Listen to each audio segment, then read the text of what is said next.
Welcome to the Deal by Me podcast, where we ask guests to tell us your story. Hello there. This is Dr. James W. Smith, your host. We seek to transform lives by encouraging and inspiring. Someone encouraged and inspired this host, a former lawyer, gambler, inmate, and his life was transformed. The same can happen to you. So when you listen to any of the Deal by Me podcasts, please support this podcast with a donation or a monthly recurring amount for as little as $3. If you're viewing any of the podcasts on YouTube, please subscribe to the YouTube channel. To supporters of this podcast, we say thank you. Check out my encouraging, inspiring, and transforming books. I'm available for speaking engagements, in-person and virtual seminars, so please contact me through my website, www.dealbyme.com. I have with me Dave Rohee, whose aviation journey spans over 40 years, from an aircraft mechanic to becoming an airline captain. His book, A Living Nightmare, recounts his harrowing kidnapping ordeal in China. I'm certainly you're going to enjoy this interview. So please just buckle up as we share and talk with Dave about his life experience. Dave Rohee, it's good to have you with us today. And I want you to tell audience of this podcast a little bit about yourself and where you've been interviewed from. All righty. All right. Again, it's Dave Rohee. I'm actually in South Florida, West Palm Beach, where I've been living for the last 20 years odd. But I guess I want to go back a bit and tell you a little bit about where I got here or how I got here. And actually, it's a little over 50 years now in terms of my career. Even though I am retired, officially retired, and as Dr. Smith was saying, I started out as an aircraft mechanic, but I want to go a little further back than that, okay? Because how I got inspired about aviation. I was born in Aruba in the West Indies, and we lived about half a block from the airport, okay? And my mother, as a little baby, I guess, would take me because we were at the end of the runway. And I guess I got, imbued with this aspect of noise and these beautiful flying machines. And before you knew it, at about 4 or 5 years old, everything that was flying was interesting to me. So that was the beginning of how I got into it. Okay. I started building model airplanes, all right? Moved on to radio control. And then through my schooling, I was getting involved in a technical training that got me to becoming an apprentice in the airline industry. That was a great start. And I want to tell you something. You talk about inspiring. What really inspired me was my first principal. His name was Vijay Sangadavis, my principal at my high school. Oh my gosh. This guy just said to me, Dave, you know something, guy? You're not a bad student, but you have a lot of things in your brain that you want to do. You might want to channel them in some particular way. That was the beginning of, to me, an inspiration. And you know something, Dr. Smith, I didn't realize that for years afterwards, how important that was. Okay. Now, the second thing that got me going was my mentors in the aviation industry. My mechanical supervisors, right, just inspired me. Dave, you can do whatever you want. And that has been my lifelong ambition. Don't let anybody else's limitations hold you back. So I aspired from becoming a mechanic to becoming a pilot. I figured I want to be this. Okay. And that's what I aspired to. Wow. It's very, very, very exciting. I've looked at, some information that I got on you. Yeah, very challenging, very compelling. I always say interesting and intriguing to see somebody who has had a journey like you have. And I'm grateful that you chose to be a guest on this uh, podcast because it shows what you can do. And even though somebody might be going through something, you can channel just what you just said, channel all that stuff that's in your head into one place, and you can make it. So tell us a little bit.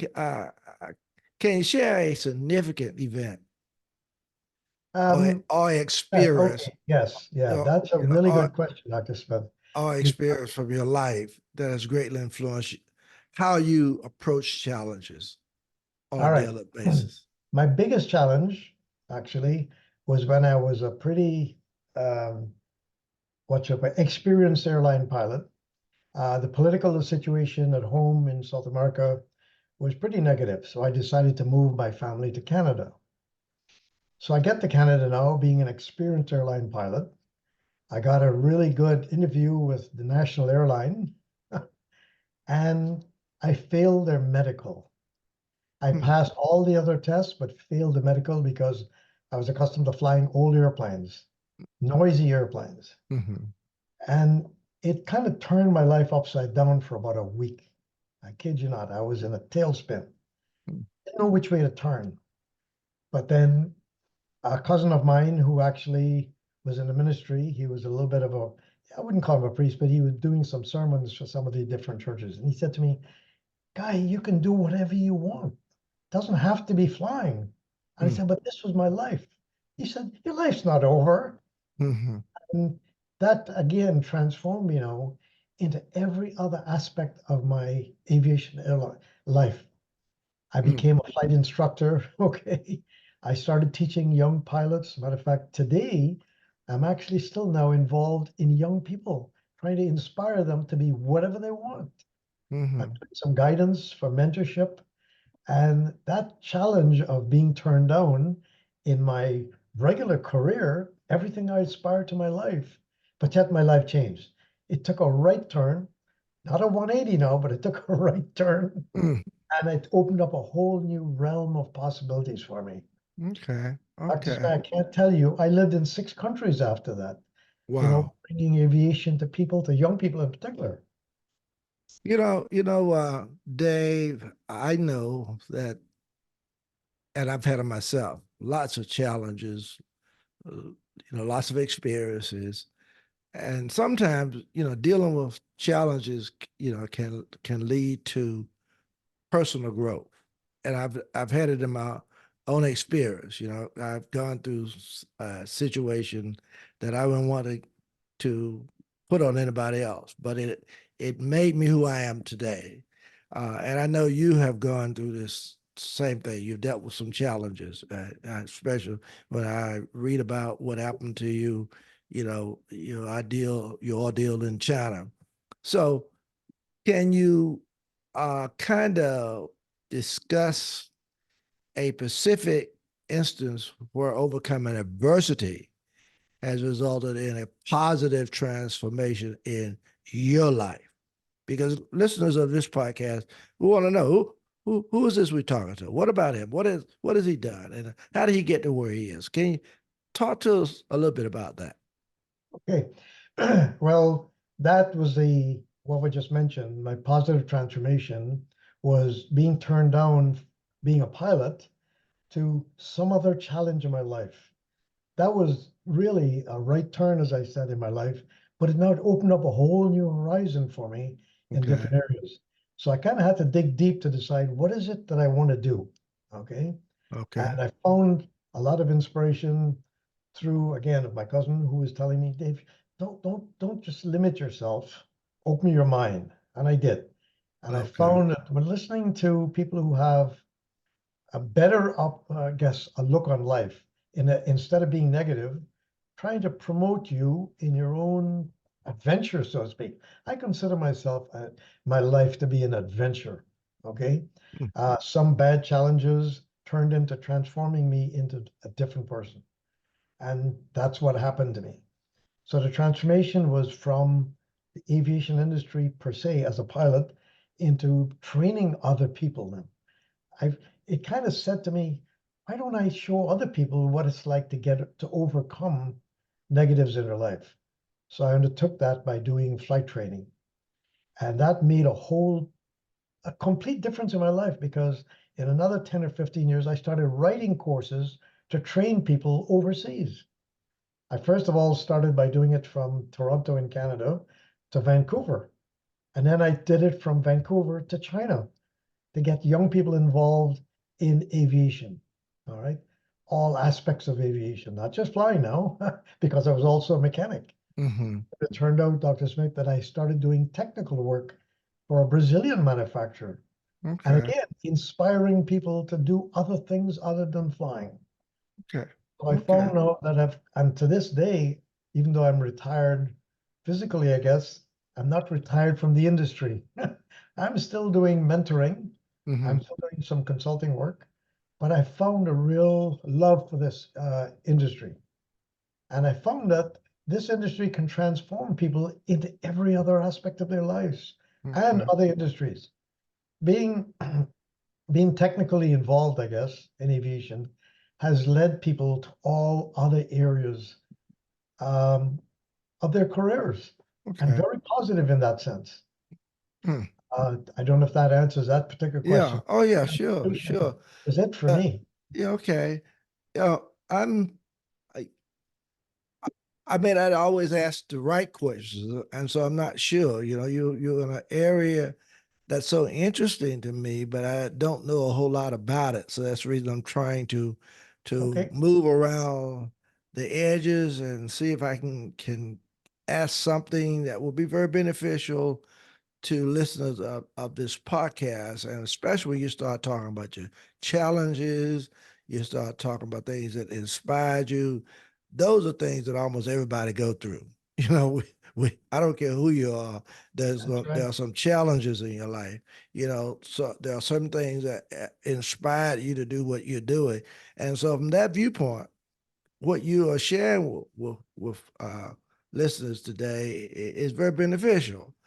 Uh, I know that you talked about these challenges, so I want you to discuss a specific challenge. You may have already done it, but just highlight it again for us that you faced recently and how you applied lessons from past events to navigate through it. And that's really a very thing Well, I want to know because I've had to do this. I tell people all the time if I knew back then what I know now, oh boy, I don't know where I would be. okay. Okay. So, Yes. Well, there's something that happened very recently in my life, mhm, which I will explain to you now. It's an incredibly uh, it's an experience that it's hard to describe. okay. My my personal partner in my life for the last 12 years has just been diagnosed with mental impairment, Okay. MCI, and I'm now her caregiver. This Okay. happened for the last 2 years. I Okay. can't begin to describe the anguish Mm, and the stress and the overwhelming challenges that I've had recently. But I'm getting emotional talking about it because it's very real and I've had to deal with it. And I'll tell you something, it's my past experiences of not being limited that got me involved in trying to find not a cure, because there's no cure for Alzheimer's or mm-hmm, dementia. mm-hmm, I've had to deal with the problem of me handling the situation. mm, And mm, I'm now a member of the Alzheimer's Association. okay. I'm now writing articles for them because I'm doing research to see if I can help Katie, my Mm-hmm, wife. Okay. And I found a depth of knowledge, I guess, inside of me that's able to deal with that. But it mm, didn't come easy. It did not come easy. But no, I'll tell you about another mentor. The most recent mentor is a gentleman who runs a support group for Alzheimer's patients, okay, and their caregivers. So he separated them. So there's one support group for caregivers and the other one for the patients. When he mm, heard my story, because it's the original story, they ask what their questions are, where'd you come from, whatever. He said, Dave, as a former mechanic and pilot, he said, you're accustomed that if there's a problem, you find a solution. He said, I got news for you, guy. This is not your toolbox. Mm, I hear. I hear. Couldn't believe it. He said, I'm going to give you some new tools to deal with this. But the first thing you have to understand is you're going to have to roll with the punches. Mm, mm, Well, it is so enlightening in so many ways. I can't tell you how invigorating that was. mm, I have now a new mentor, very young guy too. He's only in his early 50s. mm, I'm approaching 80 this year. And he said to me, Dave, you're doing well. I meet with him every other week with a support group. He has 18 to 25 people sometimes on the Zoom. And we're talking about it. And I found now he's turning to me and says, Dave, explain how you're overcoming your stresses and some of mm. the anxiety going Powerful, on. powerful. Boy, So powerful. very powerful. Yes, yes, very powerful, and I hear it well. Ah, This is touching. Somebody get this today. Somebody, it's powerful, and I know they're hearing it. Uh, and that's the reason that I share these. These are stories that can really just help folk overcome. You'd be yes, surprised at people who have just uh, fallen into the pits and they ah, just don't see no way out. But that's right. to hear somebody who has gone there and who is dealing with it and somehow have overcome, that's very powerful. That's very powerful. So thank you so much. David, let me ask you this question because I brought you on. Your story is one that I thought would be very uplifting to listeners of this podcast. If somebody who's listening to this podcast is going through some challenges in their lives, they have some doors that they can't open, mountains that they can't climb, problems and situations that they can't seem to change. What would you say to them that would be encouraging, inspiring, and hopefully transforming?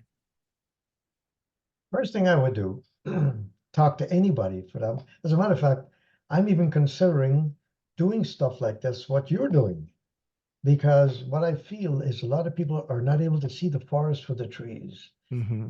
which is what happened to me as well. When you're in the hole, you can't see the light at the end of the tunnel.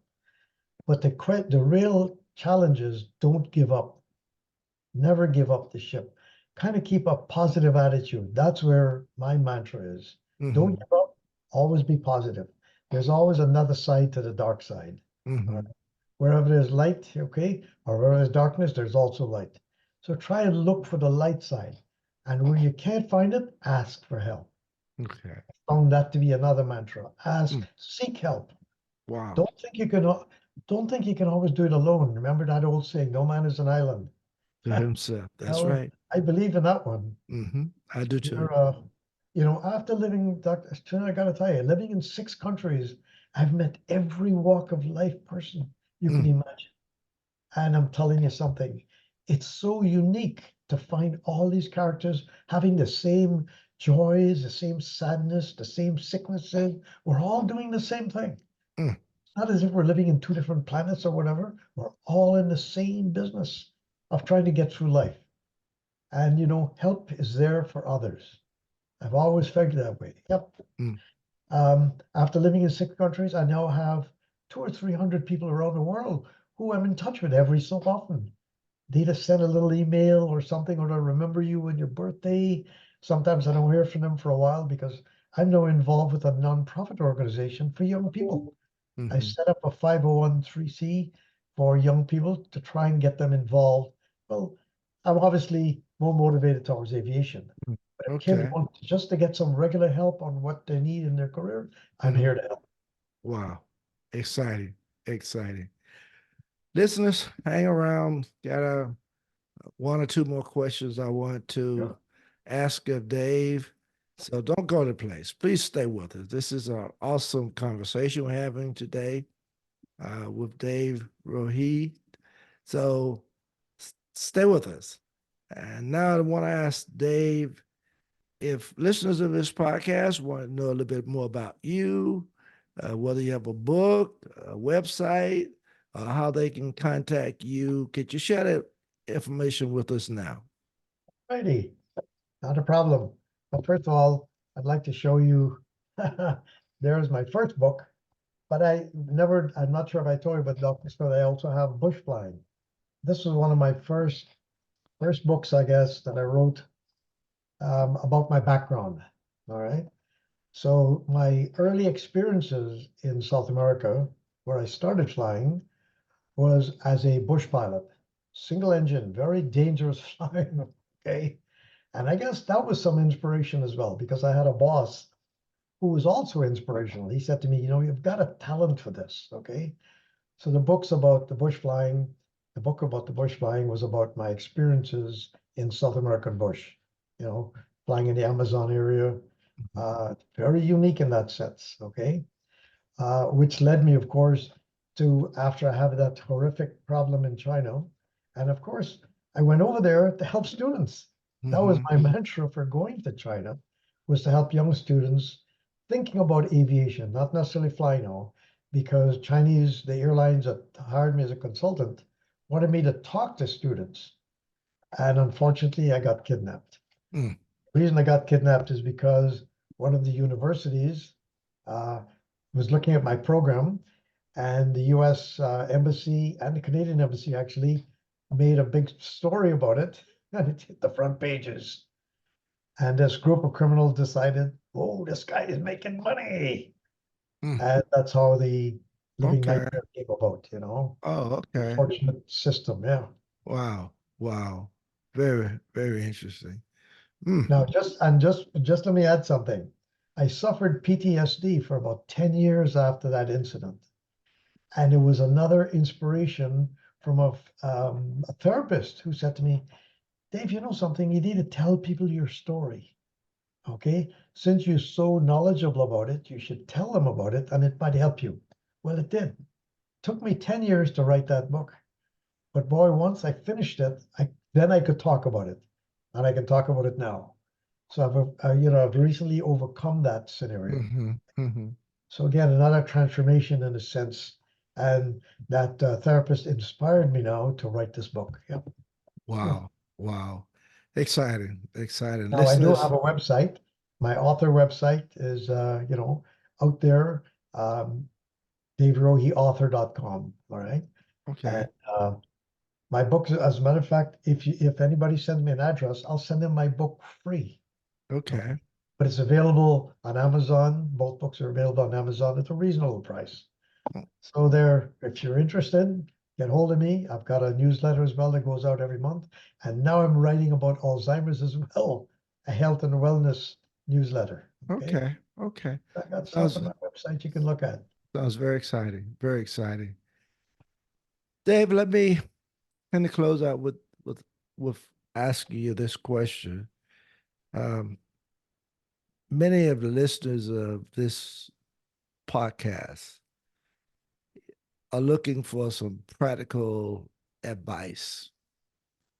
So, can you share a particular strategy or mindset that has consistently helped you deal with a difficult situation? They, I think, if you would do this for them, that would be so appreciated. Well, first of all, I'm appreciating your side of it, Dr. Smith. Thank you. I'm trying to get the word out that life is not what hits you, it's what you do. The Mm-hmm. journey of life is the most important part. And I really feel that a lot of people, not only young people now, but also people of a different age, don't Mm-hmm. realize that life is what you make it. It's Exactly. not what happens to you, is what you do that makes it work. All Mm-hmm. right. And sometimes you have to dig down deep inside of you to find that will, Mm-hmm. that empathy from yourself and saying, I can do this. Right. It's a really interesting part in that sense to say to people, don't give up. Mm-hmm. Okay. Because a lot of people have faced a lot of adversity. But I'm talking to anybody out there, you guys are interested in life, live it. Don't let life Mm. live you. You live it. Well Okay. said. Well said. Well said. Well said. Oh, what an awesome conversation, Dave. And thank you so very much for sharing with listeners of this podcast. And I am grateful to you. And I know listeners are grateful. His book, A Living Nightmare, Yeah. recounts a harrowing kidnapping ordeal in China. I know you will enjoy it and also enjoyed this interview today. And until next time, peace and blessings be with each of you.